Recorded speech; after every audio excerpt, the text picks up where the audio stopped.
What is going on? Another Monday show, July 12th, 2021. It's me, Wac, now joined by Scotty T, and there he is. That's right, Monday. Scotty, how you doing today? You're on mute, Scotty. Every time, man. Every time. I don't know what's going on. You've been good the last few weeks. You've been good in the last few weeks. Been better. Yeah, I've been better. I'm in a different location, more than the office, because it is almost the middle of July now. And volleyball and football season are right around the corner, so we're rocking and rolling here at the Vype Media headquarters. Office is crowded, so I'm in an undisclosed location. Still at the office, though. But I'm thriving. J-Dub, how are you doing this beautiful Monday afternoon? Hey, I'm doing pretty good. Had a very relaxing weekend, which in this business, in this industry, I guess you could say, it's few and far between. So, did some relaxing, played some video games, something I don't get to do too much anymore.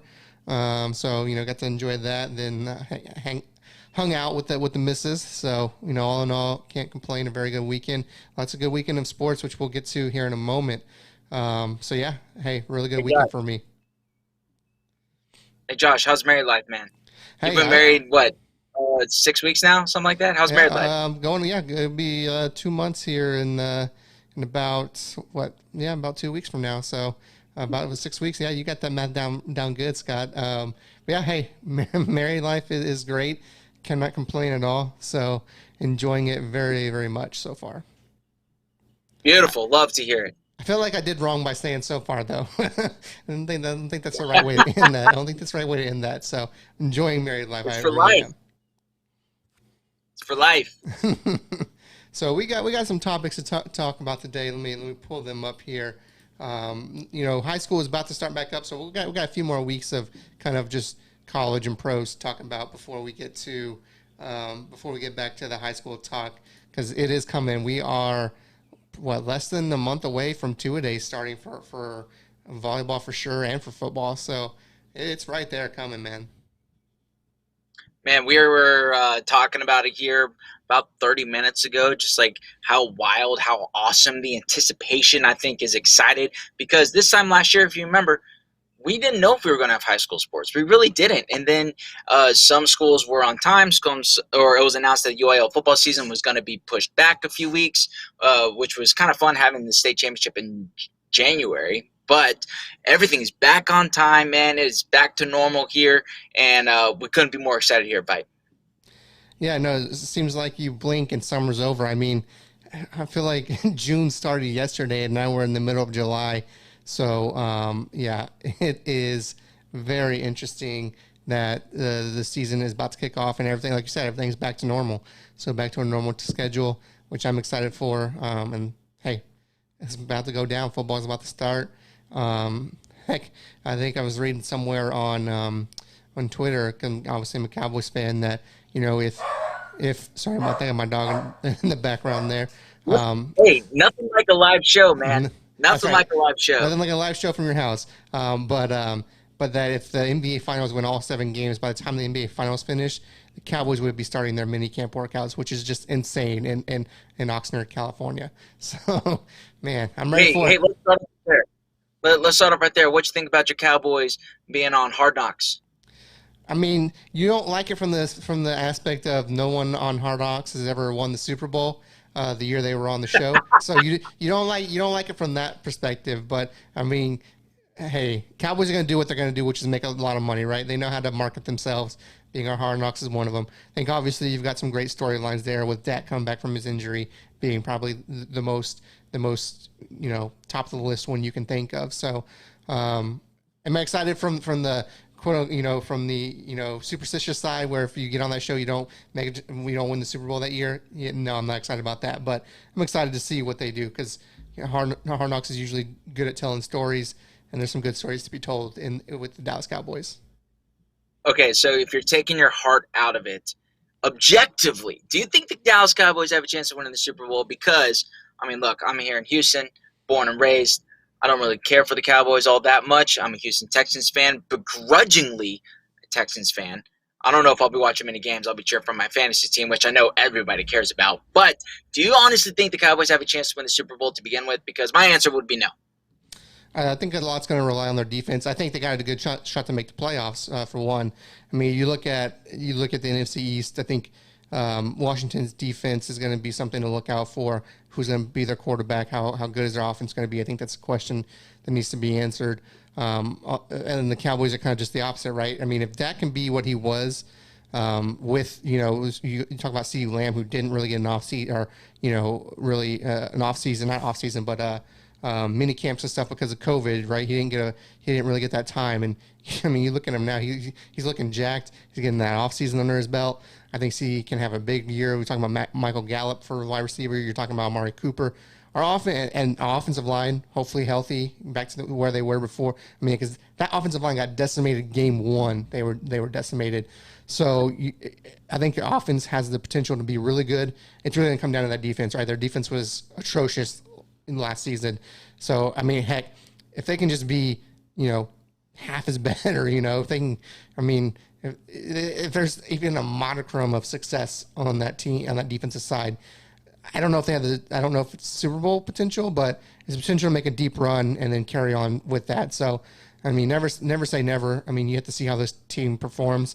I'm a homer, so of course I'm going to say, hey, Cowboys are winning it all.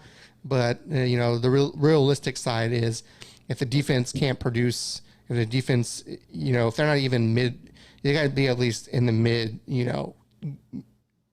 rankings when it comes to their efficiency to even stand a chance, and then we can talk. So I'm going to say make the playoffs. Yeah. I mean, I'm looking at the NFC side of things. I mean, yeah, obviously Tom Brady and the Bucs are the defending Super Bowl champions, so probably the team to beat. But I mean, there's a lot up in the air with the Packers right now. I mean, if Aaron Rodgers come back, then the Packers probably also one of the favorites to come out of the NFC.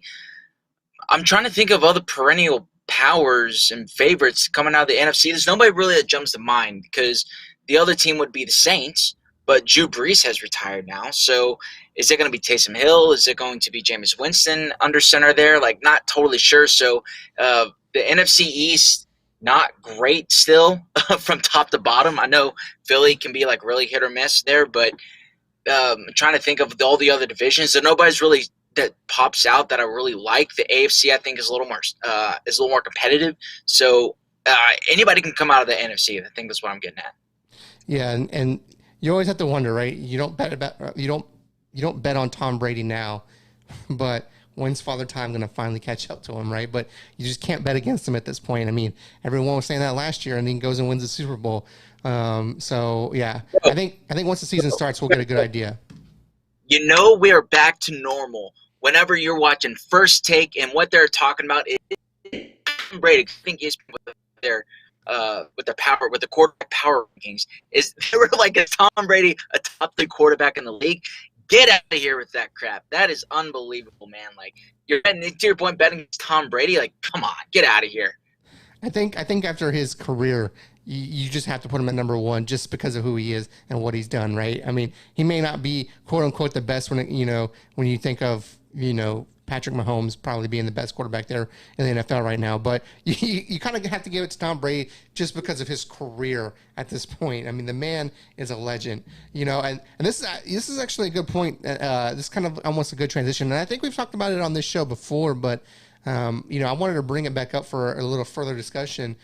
Is this really the greatest 20 years in like just pro sports that we've really seen? I mean, you think about it, Tom Brady in football. You got not only Tom Brady, but you got like Aaron Rodgers in football. Basketball, you're talking about Kobe. You're talking about LeBron James. You're talking about Tim Duncan, right? That just career greatness. You move down. In tennis, you got Federer, you got Jokic, you got Nadal. All have 20 wins in which is unheard of, right? The 20 is the most all time. Each of those we have it. They've all been around for about 20 years now. Serena, Venus, another example. Right? Swimming, Michael Phelps, track, Usain Bolt. The list goes on and on and on. And is this recency bias on my part, Scott, or is this really some of the greatest athletic achievements we've seen in a 20-year stretch. The recency bias thing is interesting because that's literally what we've seen. One of the things that comes out is the really like the Yankees in the 1920s with Murderers Row, Babe Ruth, Lou Gehrig. I mean, that's probably some of the first things that come to mind in terms of dominance. The other thing I would say is the Larry Bird and Magic Johnson run of the 80s in the NBA is also another really good time. The Yankees, again, in the late 90s, early 2000s, that was a dynasty right there. But I don't know if that falls into your 20-year mark there.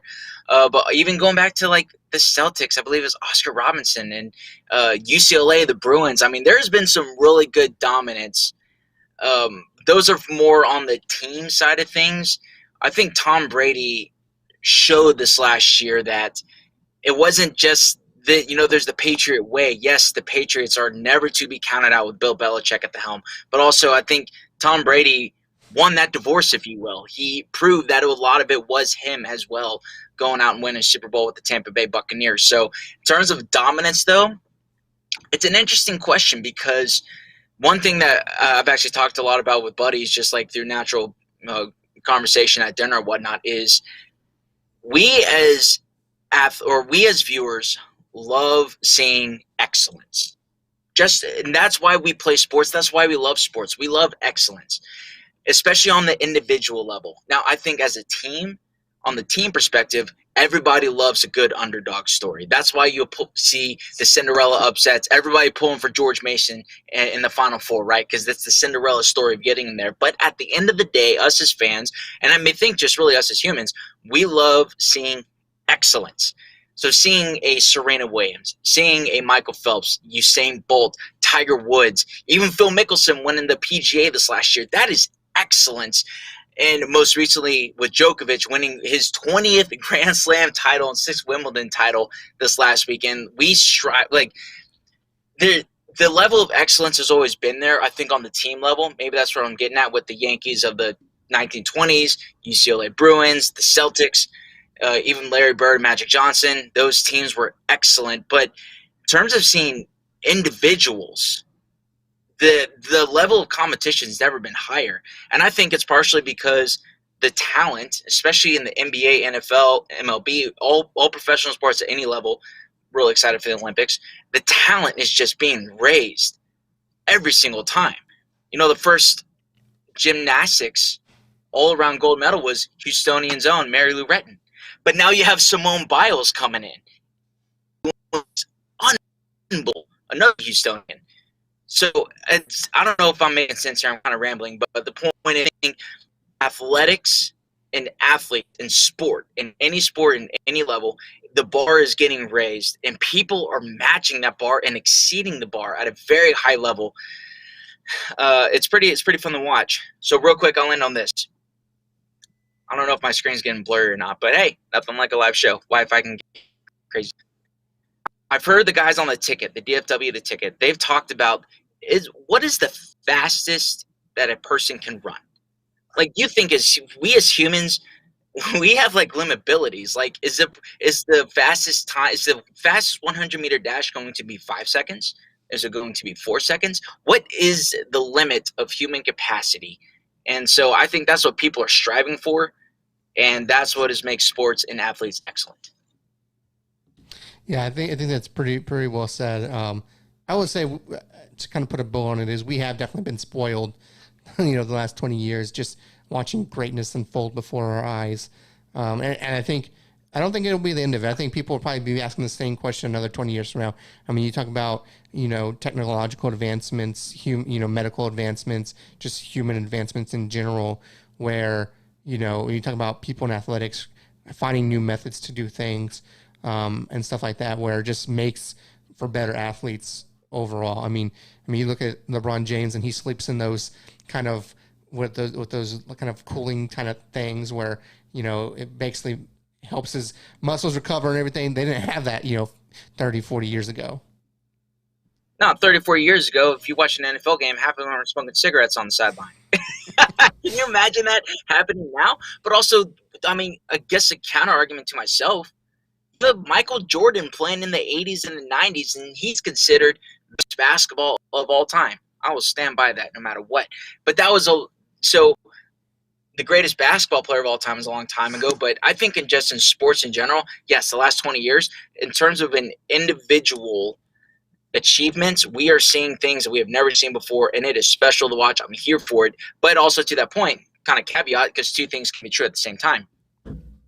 Because individual and overall competition has been raised, it has been the bar has been raised. I think that's why you're not seeing as much team dominance on things. Maybe outside of the Patriots and the Golden State Warriors in the NBA and the NFL.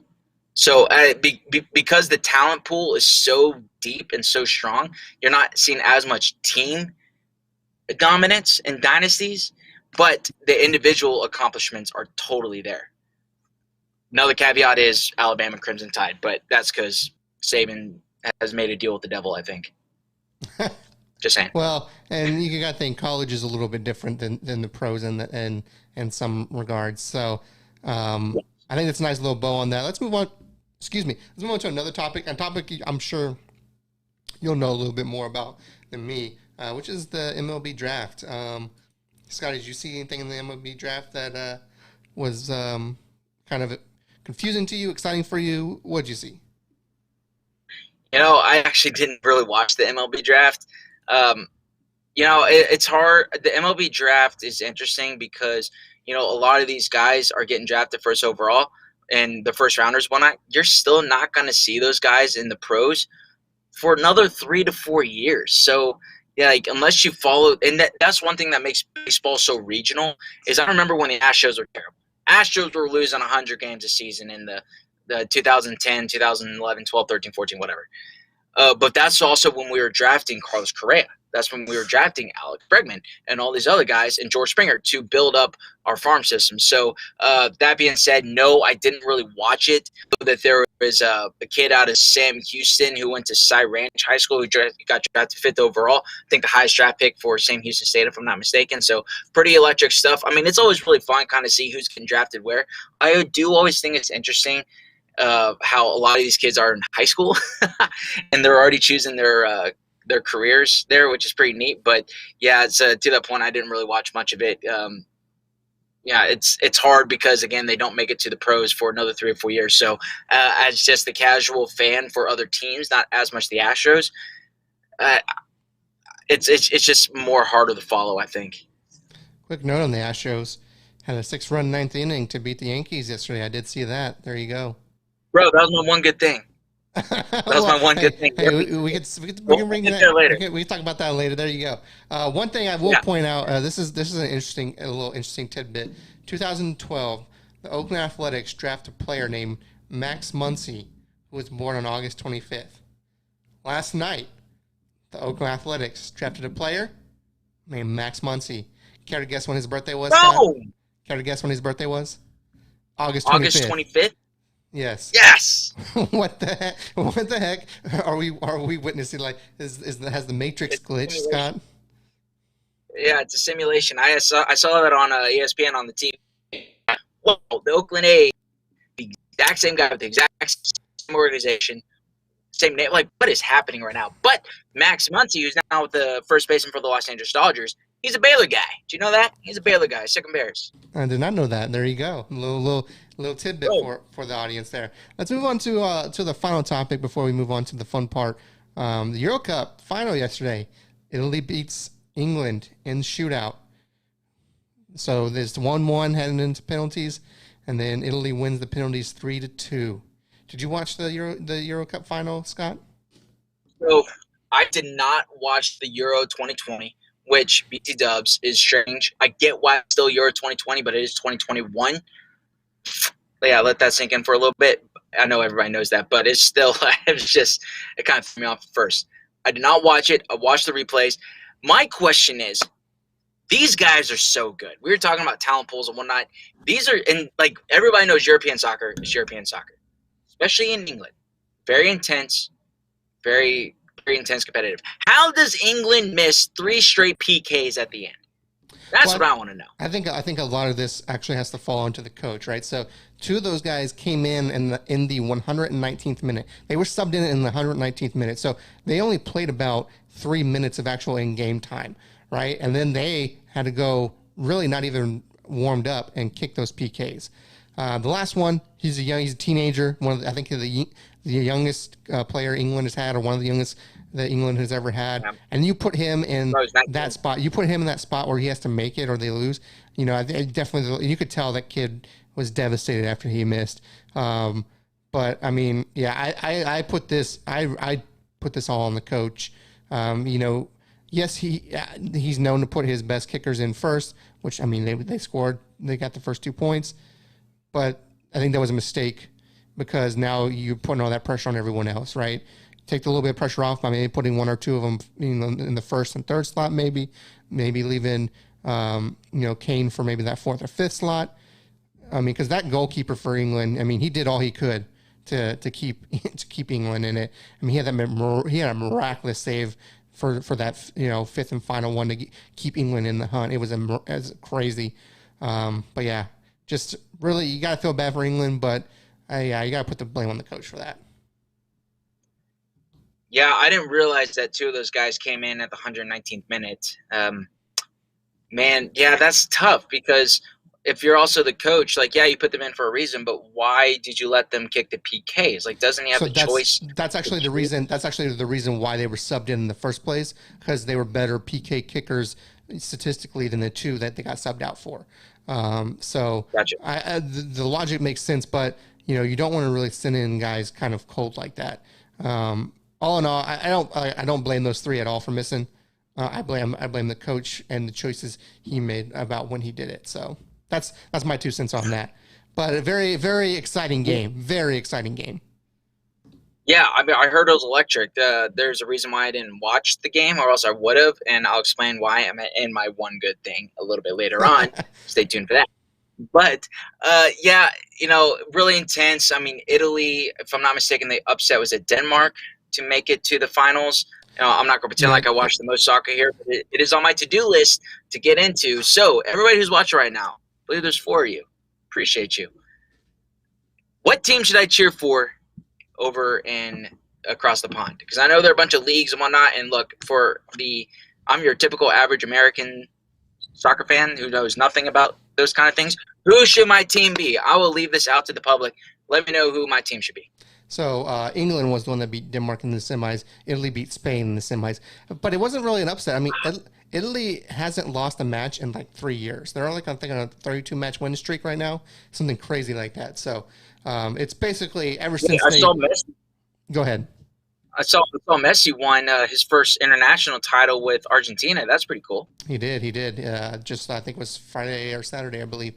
But yeah, so after Italy didn't make the World Cup, they basically revamped their team, and it's paying dividends right now. So speaking of World Cup stuff, the U.S. is currently playing in the CONCACAF Gold Cup. They won their first match yesterday.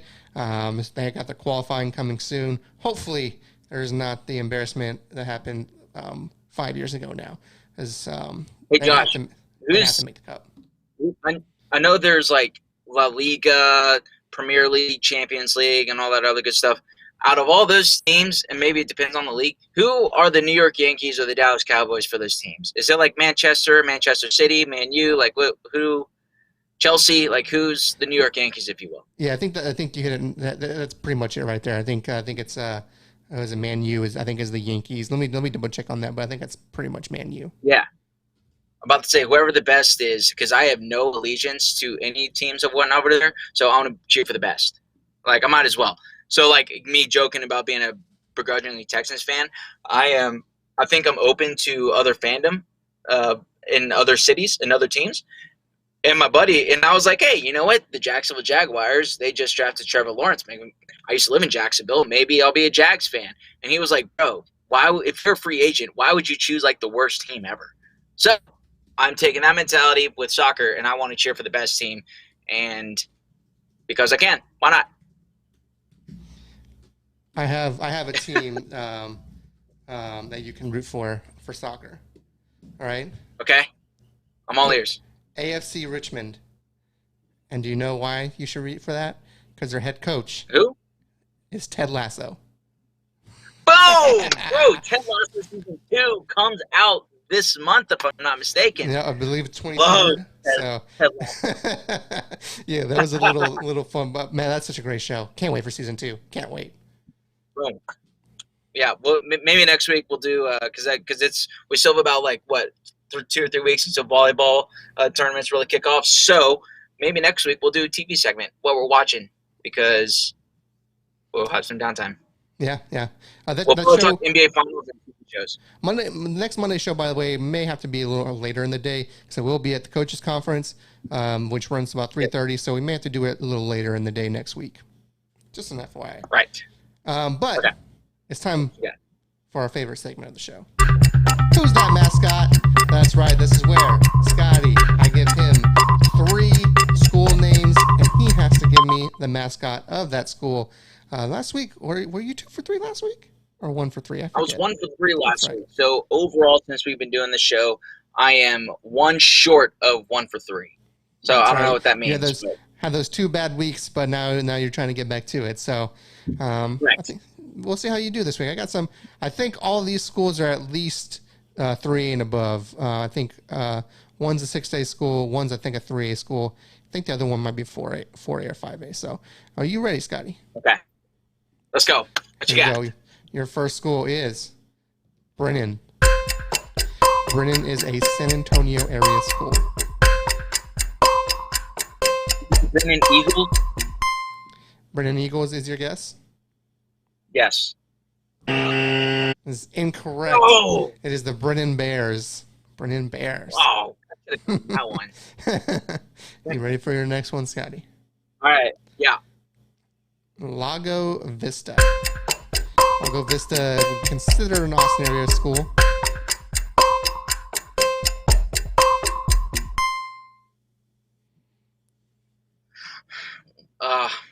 Man, I don't even know. Lago Vista Falcons. Falcons is incorrect. It is the Lago Vista Vikings.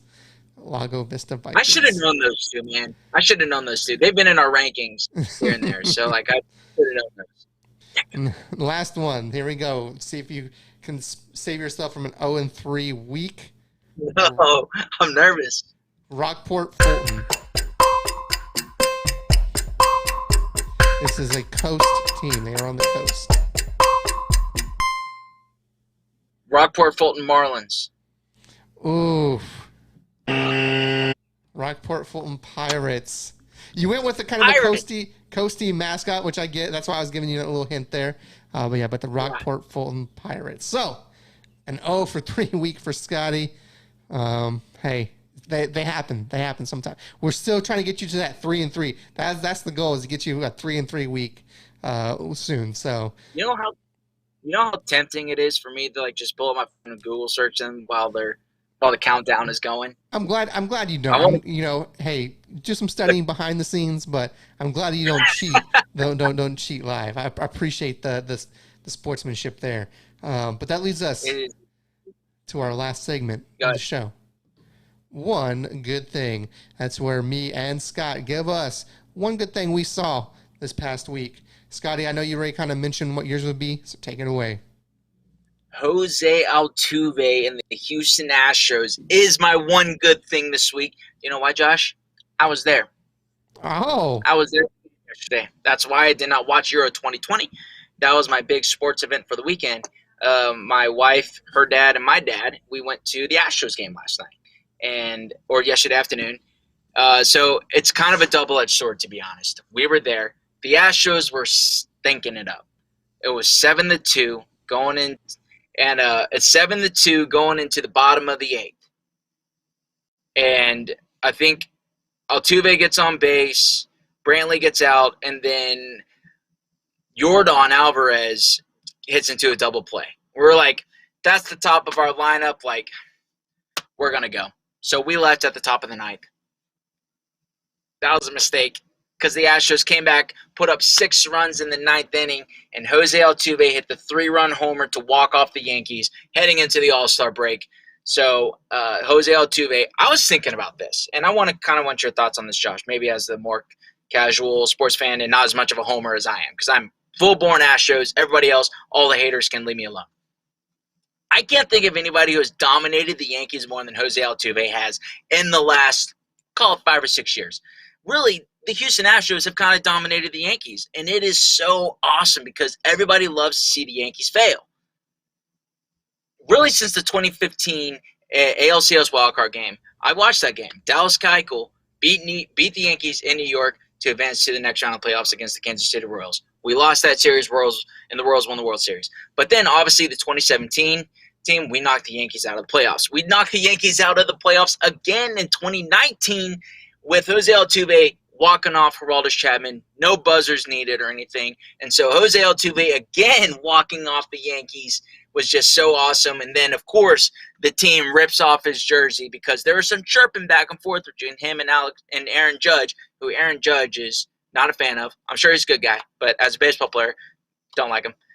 And just ripped off the shirt, showing off his little tattoo. No buzzers, no cheating or anything like that. Jose Altuve and the Houston Astros are my one good thing. And Jose Altuve dominating the Yankees, making the Yankees, I think Jose Altuve is their daddy.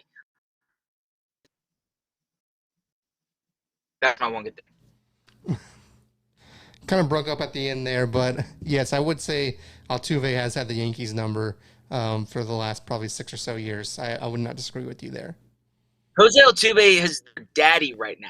You know, like, do you remember back in 2004 when Pedro Martinez was like, yeah, the Yankees are kind of been our daddy. And so then the Yankees started saying, who's your daddy? That's what I thought of with Jose Altuve. Like, Astros fans, the next time the Yankees come to town, we need to start chanting, who's your daddy? Because it is Jose Altuve, little man himself in the Astros, dominating the Yankees.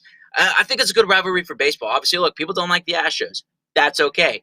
So the fact that the Astros, though, keep winning and whatnot is just awesome. It really is, because it shows that the Astros are good. They got a lot of talent, and they are poised, I think, to make another World Series run this year. They got the roster. They got the talent. They got to shore up the bullpen a little bit, but the Houston Astros are a team are a force to reckon with in the MLB.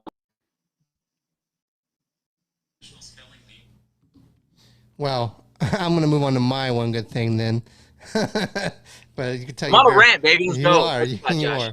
I'm going to talk about Zayla Avant-Garde, the winner of the 2021 National Spelling Bee, first African-American to do so. She just seems like one of those, she's going to be able to do anything she puts her mind to.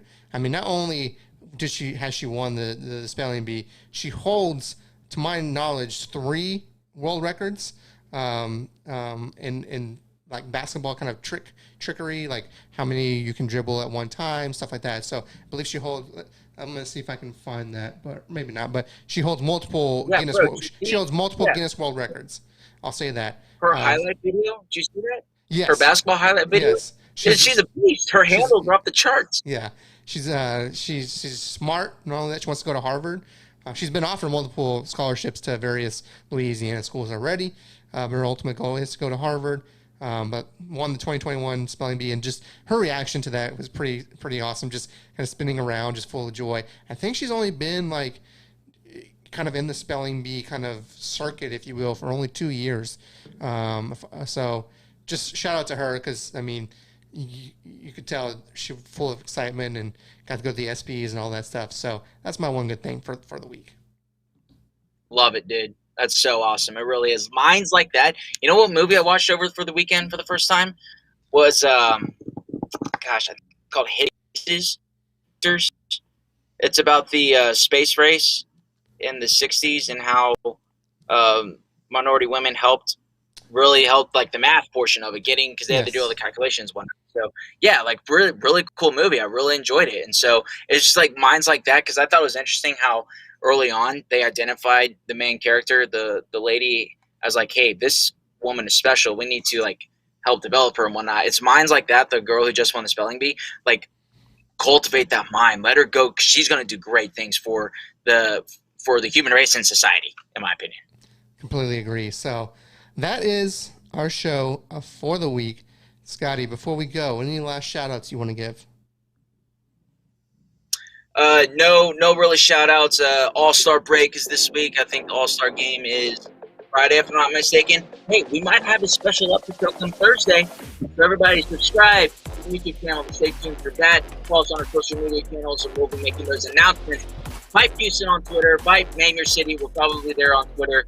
And then Vype Houston and all the other cities on Instagram, and Vype Texas on Facebook. That's right. Until next week, potentially Thursday, stay tuned for those updates. We're Walker Talk Live. I'm Wac. That's Scotty T. Thanks for joining us today.